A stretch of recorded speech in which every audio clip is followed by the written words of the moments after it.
The boy's name was Santiago. He decided to spend the night there.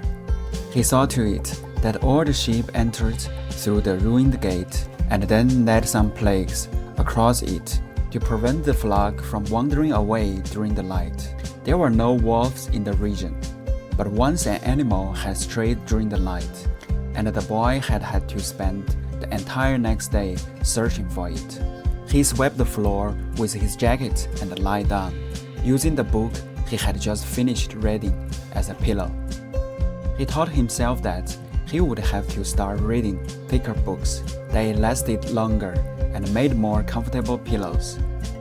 It was still dark when he awoke, and looking up, he could see the stars through the half-destroyed roof. I wanted to sleep a little longer, he thought. He had had the same dream that night as a week ago, and once again he had awakened before it ended. He arose and, taking up his crock, began to awaken the sheep that still slept. He had noticed that as soon as he awoke, most of his animals also began to stir.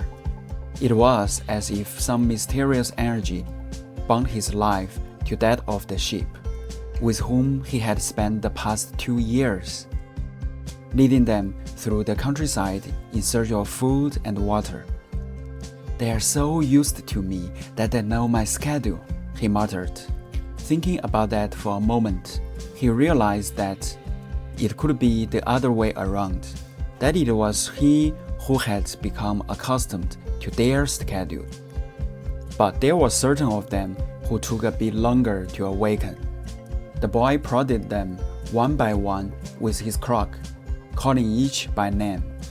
He had always believed that the sheep were able to understand what he said. So there were times when he read them parts of his books that had made an impression on him, or when he would tell them of the loneliness and the happiness of a shepherd in the fields. Sometimes he would comment to them on the things he had seen in the villages they passed. But for the past few days, he had spoken to them about only one thing: the girl, the daughter of a merchant who lived in the village they would reach in about 4 days. He had been to the village only once, the year before. The merchant was the proprietor of a dry goods shop, and he always demanded that the sheep be sheared in his presence, so that he would not be cheated. A friend had told the boy about the shop, and he had taken his sheep there. I need to sell some wool, the boy told the merchant. The shop was busy, and the man asked the shepherd to wait until the afternoon. So the boy sat on the steps of the shop and took a boy from his bag. I didn't know shepherds knew how to read, said the girl's voice behind him. The girl was typical of the region of Andalusia, with flowing black hair and eyes that vaguely recorded the Moorish conquerors. The boy answered, "Well, usually I learn more from my sheep than from books." During the 2 hours that they talked, she told him she was the merchant's daughter, and spoke of life in the village, where each day was like all the others. The shepherd told her of the Andalusian countryside, and related the news from the other towns where he had stopped.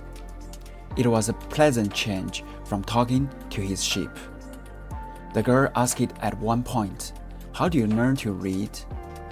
The boy said, "Like everybody learns, in school." "Well, if you know how to read, why are you just a shepherd?" The boy mumbled an answer that annoyed him to avoid responding to her question. He was sure the girl would never understand. He went on telling stories about his travels, and her bright, Moorish eyes went wide with fear and surprise. As time passed, the boy found himself wishing that the day would never end, that her father would stay busy and keep him waiting for 3 days. He recognized that he was feeling something that he had never experienced before. The desire to live in one place forever, With the girl with the raven hair, his days would never be the same again. But finally, the merchant appeared and asked the boy to share 4 sheep. He paid for the wool and asked the shepherd to come back the following year. And now it was only 4 days before he would be back in the same village. He was excited and at the same time uneasy. Maybe the girl had already forgotten him. Lots of shepherds passed through, selling their wool. The boy said to his sheep, "It doesn't matter, I know other girls in other places." But in his heart, he knew that it did matter. And he knew that shepherds, like seamen and like traveling salesmen, always found a town where there was someone who could make them forget the joys of carefree wandering. The day was dawning, and the shepherd urged his sheep in the direction of the sun. They never have to make any decisions. He thought, maybe that's why the sheep always stay closer to me. The only thing that concerned the sheep were food and water. As long as the boy knew how to find the best pastures in Andalusia, they would be his friends. Yes, their days were all the same, with the seemingly endless hours between sunrise and dusk. And they had never read a book in their young lives, and didn't understand when the boy told them about the size of the cities. They were content with just food and water, and in exchange, they generously gave their wool, their company, and once in a while, their meat. If I became a monster today and decided to kill them one by one, they would become aware only after most of the flock has been slaughtered, thought the boy. They trust me, and they have forgotten how to rely on their own instincts, because I need them to nourishment. The boy was surprised at his thought. Maybe the church, with the sycamore growing from within, had been haunted. It has caused him to have the same dream for a second time, and it was causing him to feel anger towards his faithful companions.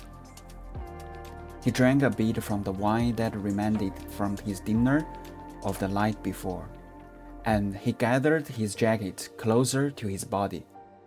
He knew that a few hours from now, with the sun at its zenith, the heat would be so great that he would not be able to lead his flocks across the fields. It was a time of day when all of Spain slept during the summer. The heat lasted until nightfall, and all that time he had to carry his jacket. But when he thought to complain about the burden of its weight, he remembered that because he had the jacket, he had withstood the cold of the dawn. We should be prepared for change, he thought, and he was grateful for that, for the jacket's weight and warmth. The jacket had a purpose, and so did the boy. His purpose in life was to travel, and after 2 years of walking the Andalusia terrain, he knew all the cities of the region. He was planning on this visit to explain to the girl how it was that a simple shepherd knew how to read, that he had attended a seminary until he was 16. His parents had wanted him to become a priest, and thereby a source of pride for a simple farm family. They worked hard just to have food and water, like the sheep. He had studied Latin, Espanol, and theology, but ever since he had been a child, he had wanted to know the world, and this was much important to him than knowing God and learning about man's sins. One afternoon, on a visit to his family, he had summoned up the courage to tell his father that he didn't want to become a priest. He wanted to travel. His father said, "People from all over the world has passed through this village. Son, they come in search of new things, but when they leave, they were basically the same people they were. When they arrived, they climbed the mountain to see the castle, and they wind up thinking that the past was better than what we have now. They have blonde hair or dark skin, but basically they are the same as people who live right here. The boy explained, but I'd like to see the castles in the towns where they live. His father continued, those people, when they see our land, say that they would like to live here forever. Well, I'd like to see their land and how they live, said his son. The people who come here had a lot of money to spend, so they can afford to travel. His father said, amongst us, the only ones who travel are the shepherds. Well, then I will be a shepherd. His father said no more. The next day, he gave his son a pouch that held 3 ancient Spanish gold coins. I found these one day in the fields. I wanted them to be a part of your inheritance, but use them to buy your flock. Take to the fields, and someday you will learn that our countryside is the best, and our women are the most beautiful. And he gave the boy his blessing. The boy could see his father's gaze, a desire to be able, himself, to travel the world, a desire that was still alive. Despite his father's having had to bury it over dozens of years, under the burden of struggling for water to drink, food to eat, and the same place to sleep every night of his life. The horizon was tinged with red, and suddenly the sun appeared. Okay, thanks so much for watching. The Alchemist is my favorite book since I was 17 years old. It was because of this book I get the faith and I get the courage to travel from China to India and India to Europe to study my bachelor, master, to work, to running a startup, or even be an influencer on this YouTube channel. I will make more videos to read this book with you together. Please subscribe or leaving a comment below. Thanks so much.